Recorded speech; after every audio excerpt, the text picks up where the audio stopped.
Hello, good evening. 27 years ago tonight, John Steen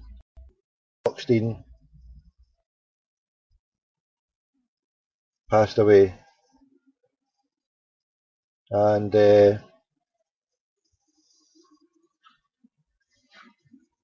obviously the greatest Celtic manager, the greatest Scottish manager, without a doubt. And it was a sad night.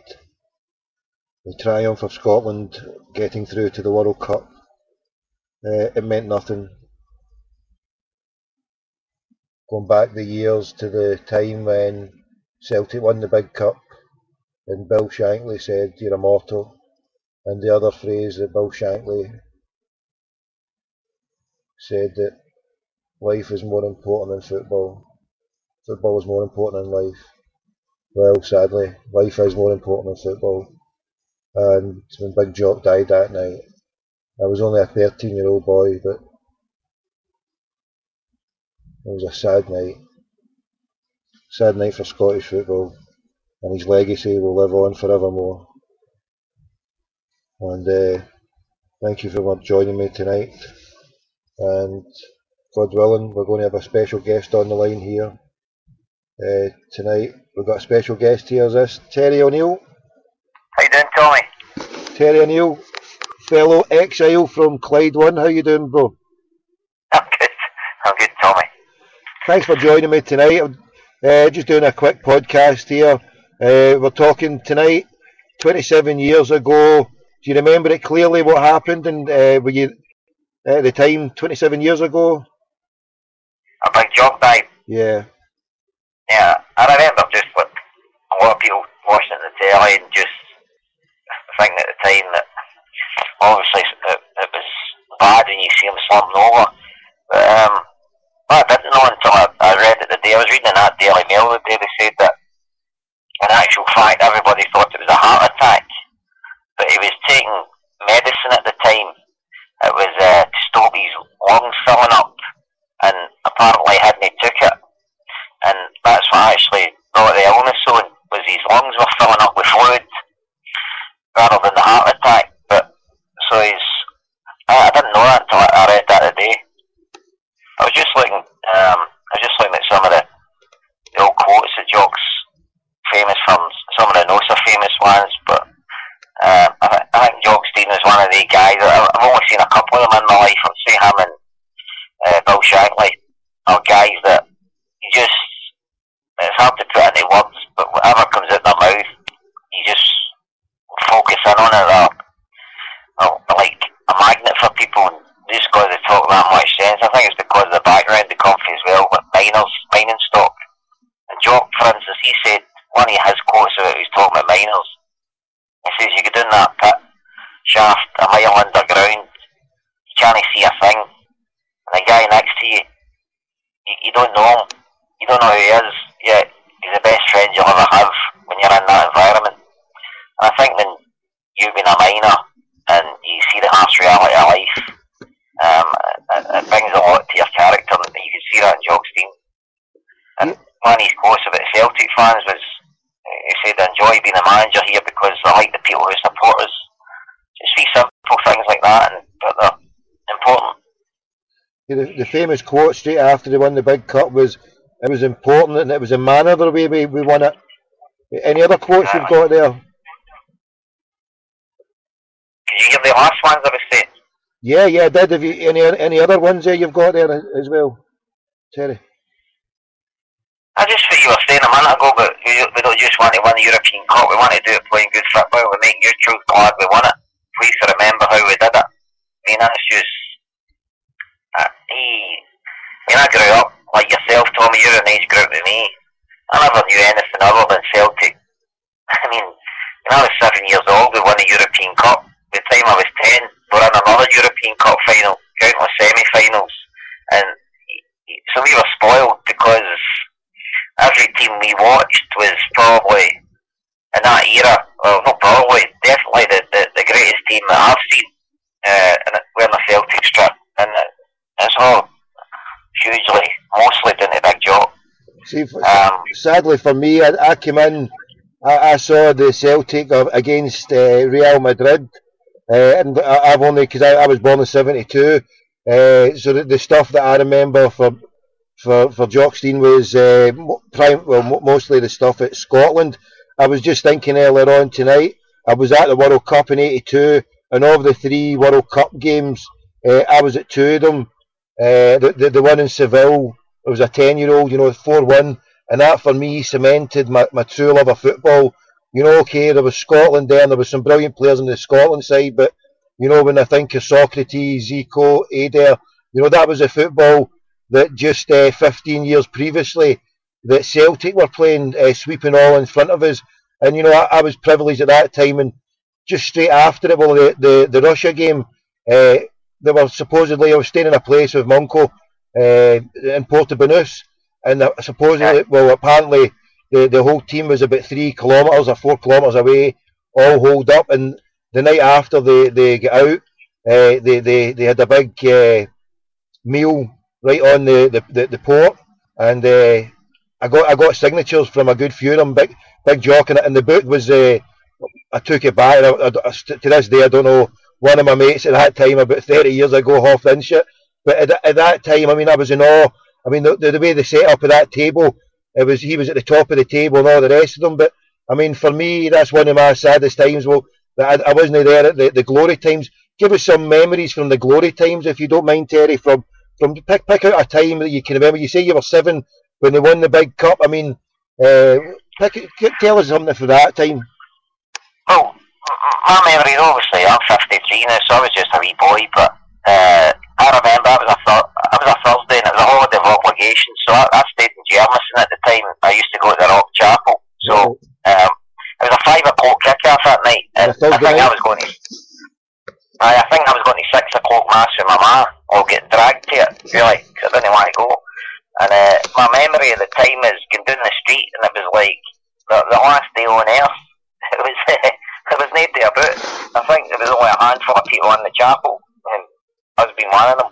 I just remember the euphoria, and I still think back to the days. I know it's like nostalgic, but I think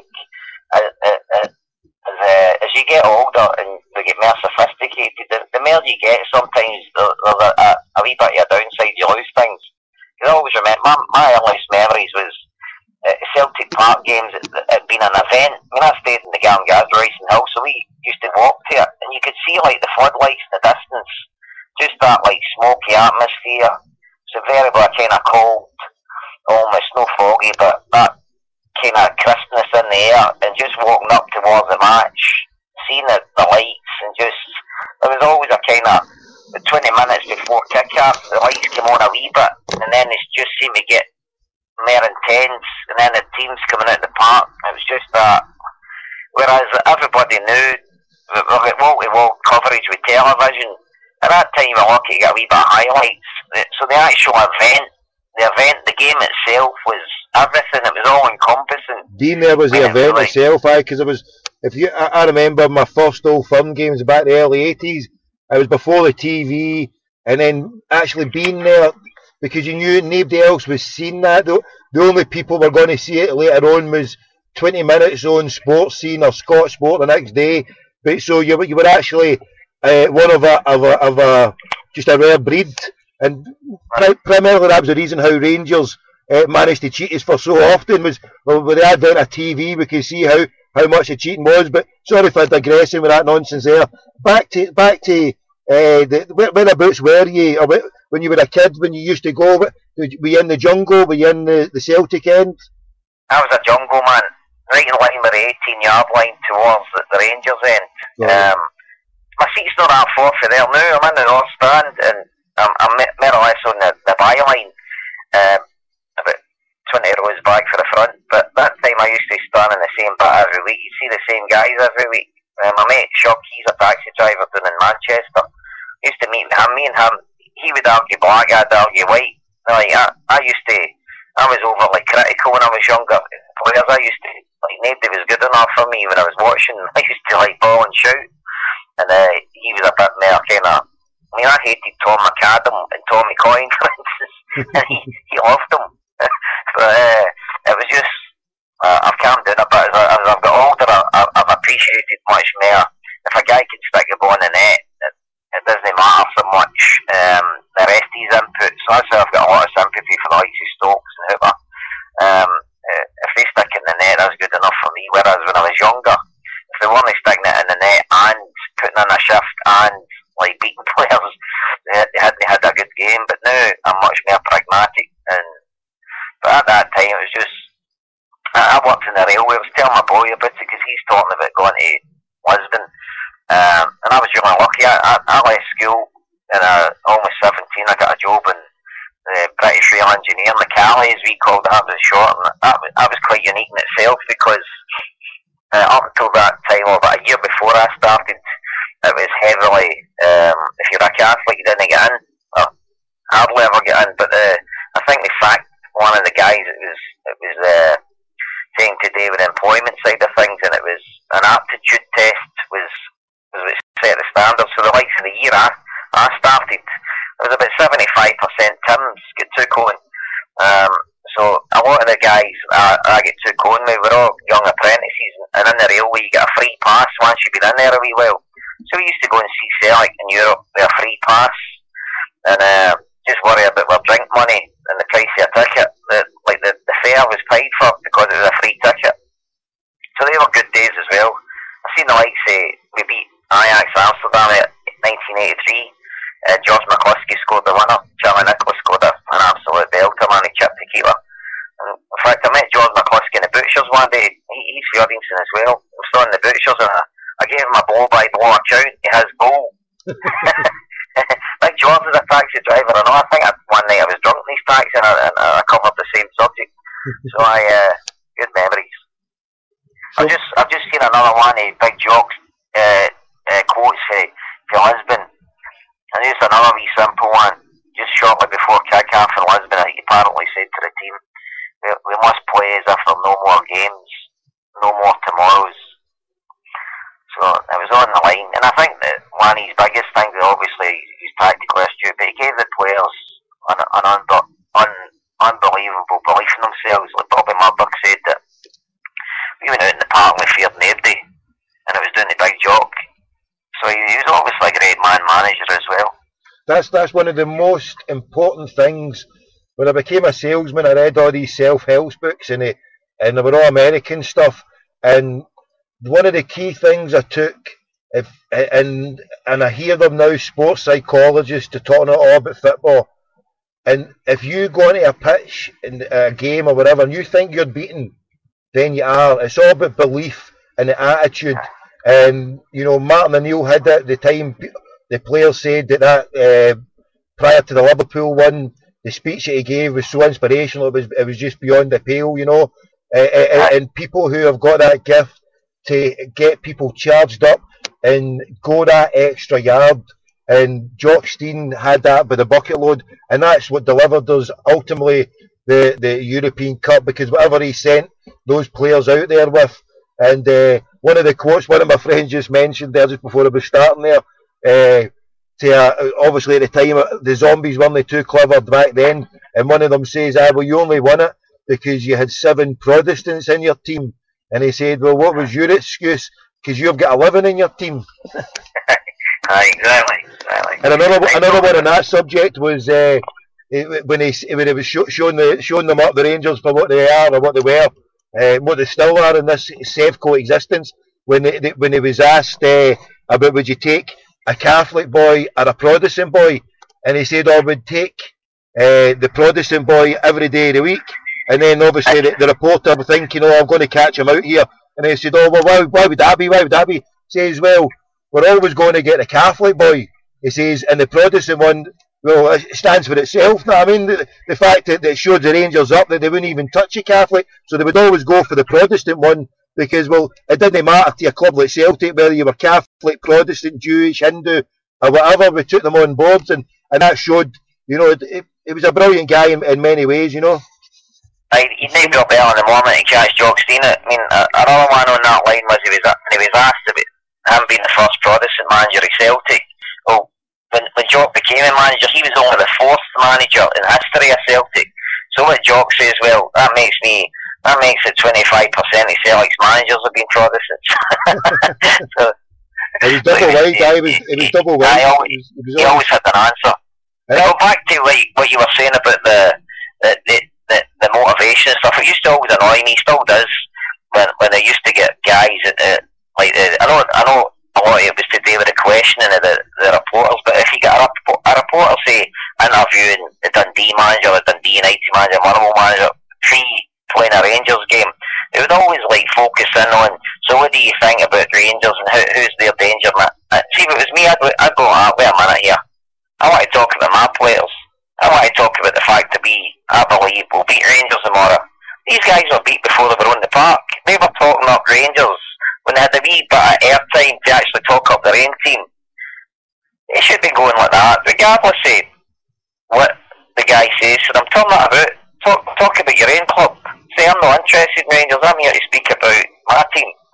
Don't need to put it bluntly as I did, you know what I mean? You just need to, when you get the chance, talk your own players up. I mean, Stuart McCall, his Motherwell team, I don't know what his team talks like, but he's certainly beat before he goes to Ibrox. So, and I think it comes for the manager. He's won nothing doing before his players are stepping the grass. Aye.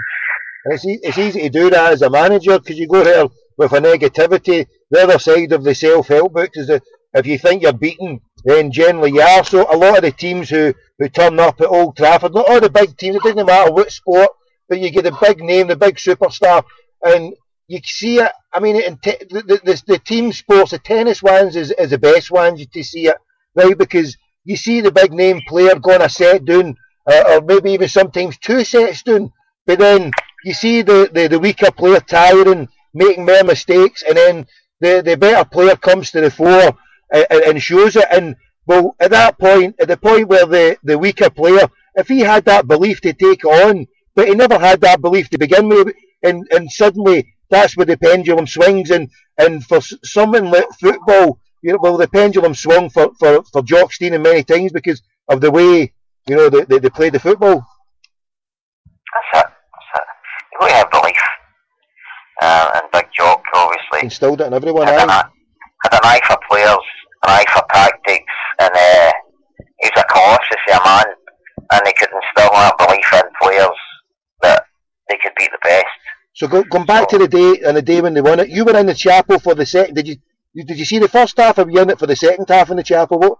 And you came out. Was it bedlam when you came out when you finished? I can't actually remember. My memories of that kind of. I just remember the chapel, the streets being empty, and the feeling in the chapel that I think the priest must have got word that we'd won or something, because there was just a kind of feeling that Celtic had won. I think word spread quickly. I can't remember if it was shouting or whatever it was, but you know, I remember like in the 1970, I was staying in the Garngard at the time when we were beating final 1-0. Tommy Gemmell scored a free kick. I opened the window. I mean, I was only 11 at the time, but 10 at the time. So I was shouting at the window. I was like a madman when I was a bit younger. So I could. My memories aren't that clear, but just I remember, as I say, the 67 one. My dad would probably be able to talk to me, but he would probably be able to tell you what the price of a pint of Guinness was that night, and 4 pints of Guinness for £1 and stuff. So, but I just remember I was a fantastic Celtic supporter at that time. I mean, see the recent events with what's happened with Rangers. A lot of people have kind of said that, you know, I'll try to compare it. I mean, I don't know, maybe that's the wrong word to say, to compare about what has happened. Certainly, when your major competitor, and not just a competitor, someone who has cheated and colluded with the powers that be to deprive you of title after title under Jock Stein, Martin O'Neill, every Celtic manager has suffered at the hands of these cheats. So on a basis of what has happened in the last few months, how would you rate it? As a Celtic fan, is it on a par? Is it?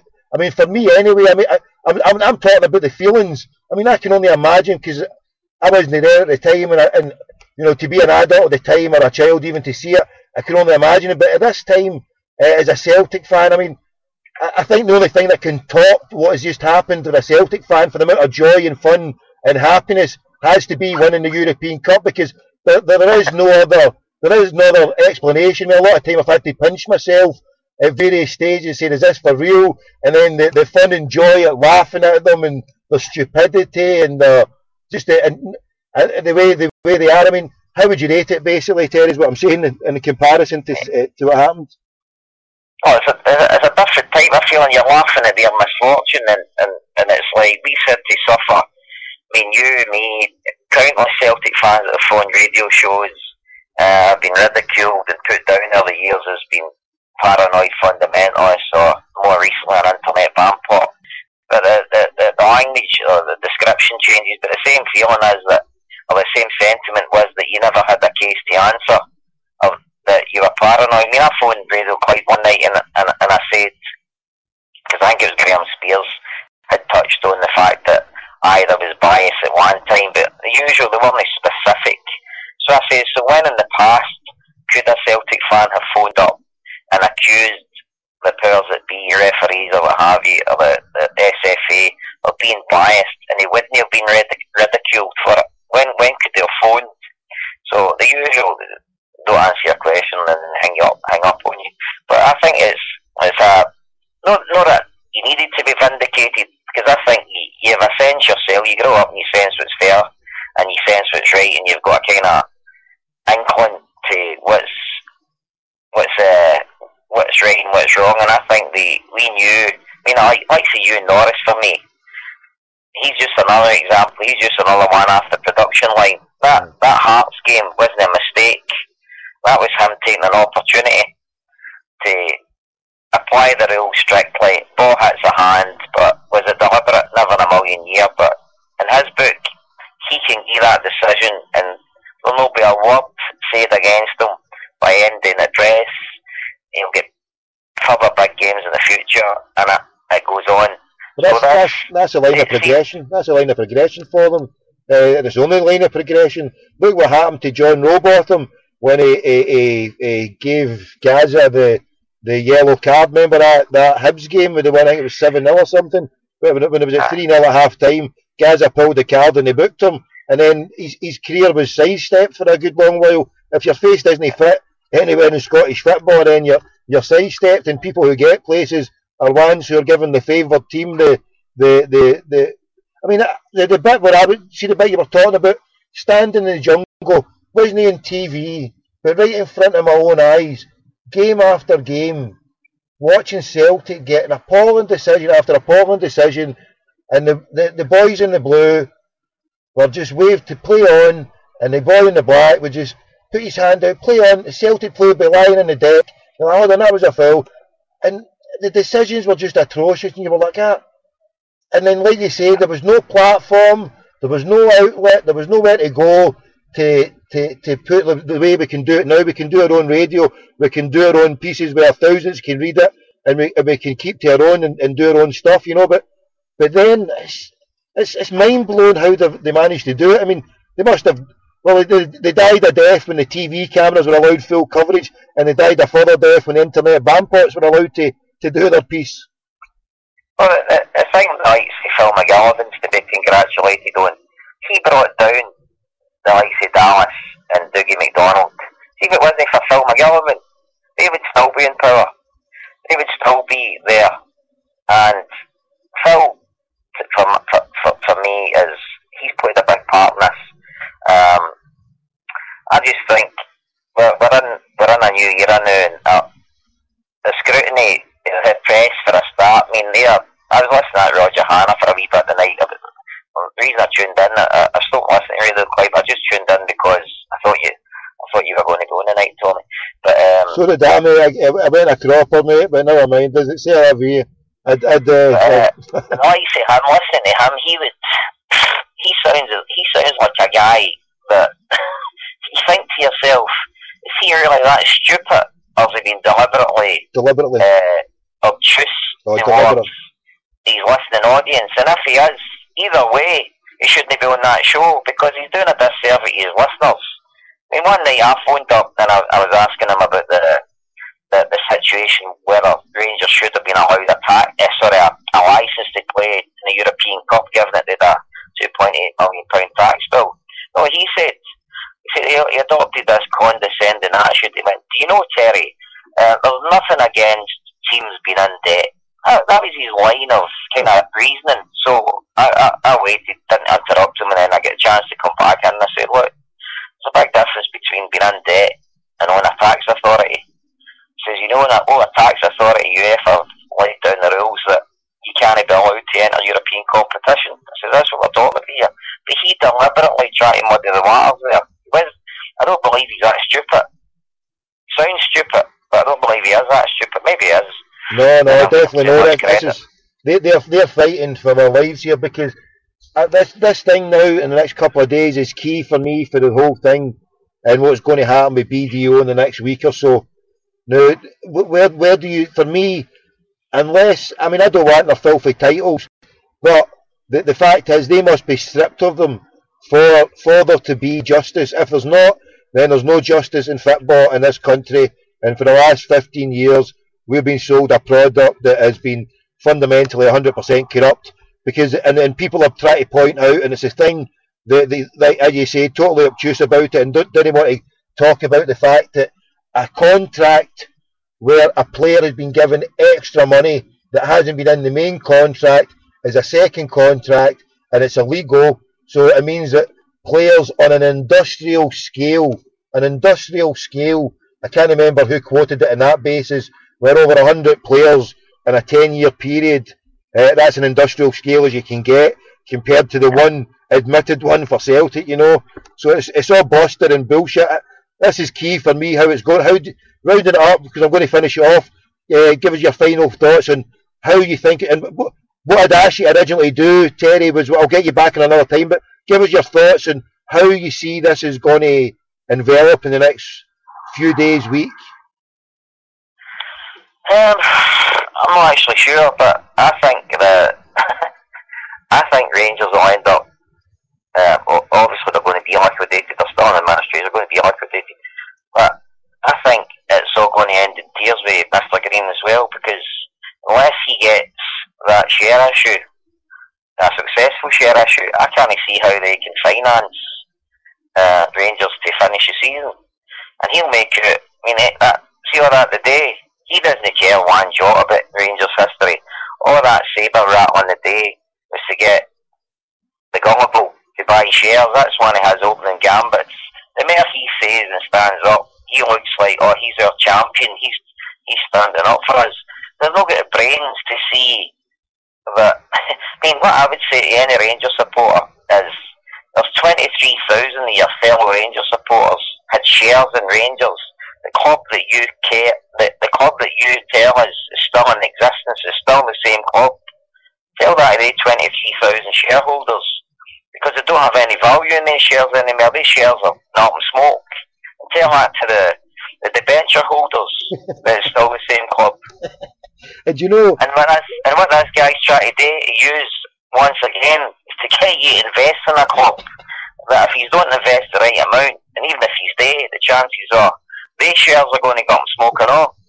But they can't see it. They think it's a Fenian conspiracy against them. Everybody's just telling them these things to like put them down, to punish them. If they would only listen and only see, I mean, the part of me that doesn't like to see ordinary guys get taken advantage of is, I know a lot of Rangers supporters, and they're just ordinary guys the same as us that just want to see their team doing well. But the more I watch and listen and speak to some of them, it's like as if what's went before hasn't happened and they've not learned anything.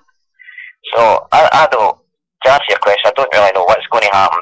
I think if the rules had been applied, there wouldn't be a Rangers in Scotland. Exactly. If that was a Falkirk or a Dundee or a Hibs, I agree with that. That's already happened. They've been put out of the game. But because it's Rangers and who it is, they're not just a big club, they're part of the fabric of society and all that stuff. They've done everything to I mean, even like this thing that's coming up the next couple of days, they made a statement on the 18th of June that they'd already been found guilty by Harper McLeod and they would face disciplinary measures before the season started. And that didn't happen. What they did was just announce that there was going to be a new again, all these things are all designed to put off till tomorrow the bad news, and all that stuff for Greenery is just said about that one. And Rangers fans, on the face it so far, don't seem to be able to see through him. But he's only in it for the dough. He doesn't care a jot. He's not there for the long term. You're right. I mean, and that's the thing that he should focus on. One of the funniest things is, the way back at the start there, you were saying, and I was laughing. Oh, it's unbelievable how the BDO hasn't fully liquidated it. According to the BBC website, on the 15th, the Rangers, 15th of September, they play a game, the Rangers, and then the 22nd, they're the Rangers PLC. So something in between this week and Saturday, and a week and Saturday. Something happens in between this point. So this must be when BDO finally take over. So what we're faced with, right, is a ludicrous situation of fans who, like you said there, who are still not fully shafted, right, but it's still to be torn up. So the final, I mean, it's all over bar the shouting, but it's still not been done. And yet this loon ball has come in with a straight face and played a wonderful game of cricket. I mean, he's come in as a wonderful Yorkshireman bowler.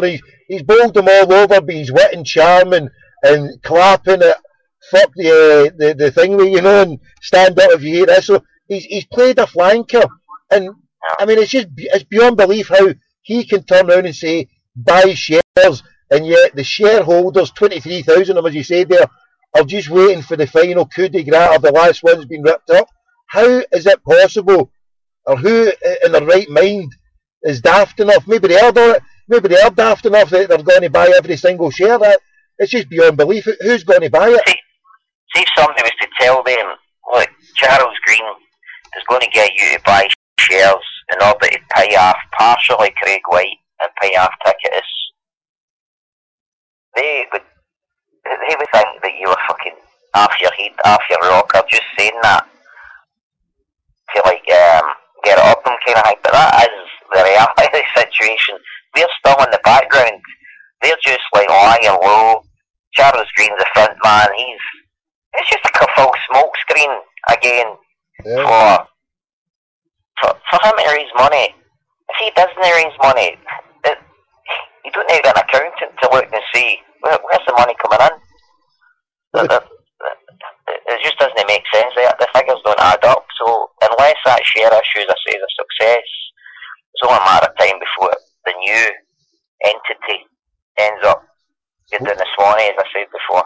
Well, see, in the call that Imran Ahmed I made to him, right, he said, this is an I quote, he said, they're more than happy to take a minority stake. So what they're going to do, whatever they've took out in season tickets, whatever it was at last quote, 12 million, 13 million, they've already siphoned off, instead of JJB, they've already sold off to Sports Direct. So whatever cut he's sold to that, the Azure Catering, whatever, they'll siphon off every available part, just like Murray did, and then the sales part of the deal for the shares, it doesn't matter one iota if one fan buys it, because what you'll get then is another step of venture capitalism that Rangers fans we haven't even been able to dream of. This will take White and Green on to a new level, because the next lot who'll come in, I mean, there's not much left for them to capitalise on, because everything's been sold. So, and he's just basically, Green's just fronting everything up the now.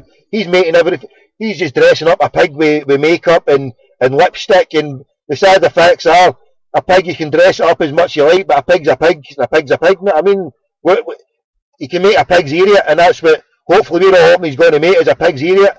Final comments, Terry, and I'll let you go, brother. And I think BDO will identify that Duffin Felt's role in this as well. Criminal.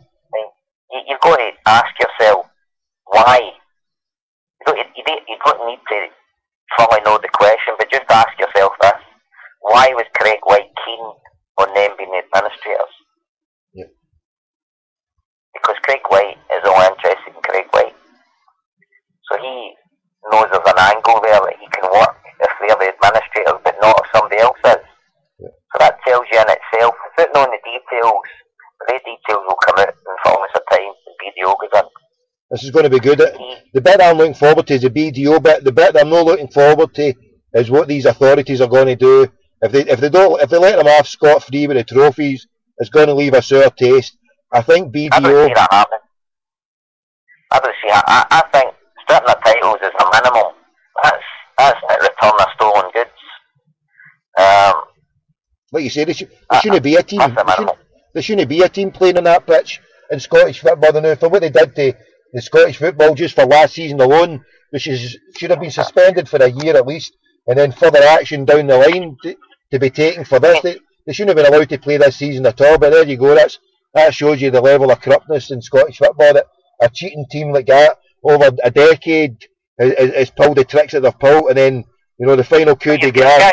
A guy at the top of the house, and the president of the SFA was the company secretary at Rangers during the time when they were operating EPTs, and he asked us to believe that he didn't know anything about it. Right. He's supposed to be the consummate administrator. I find that phrase used to get used about Jim Farry as well. These guys are up to their necks in it. He'd a 95 grand EBT himself, so of course he knew. Yeah. And see all this smoke screen about but it was in the accounts. It doesn't matter, it's got to be in the contracts. The accounts is just an anomalous figure. The actual nuts and bolts here, you've got to declare what you pay players, and you've got to declare all payments. Everything. EBT, setting contracts, all the terms don't matter. All that matters is every penny you pay has to be accounted for in the contract, otherwise you've got an improperly registered player. Keep that in mind. Will do. That's all you need to worry about. Listen, Terry, I'll call it a night now, and I'll speak to you very soon. God willing, bro, right? Thanks a lot for taking the time. Tommy. That's okay. Bye-bye. Hail. So, Terry O'Neill, fellow exile caller from Radio Clyde. And we're bailing out now, we're getting thrown out of this car park here. We'll get a tiller of hun on the desk, and a better boat. Hail, the Celts are here.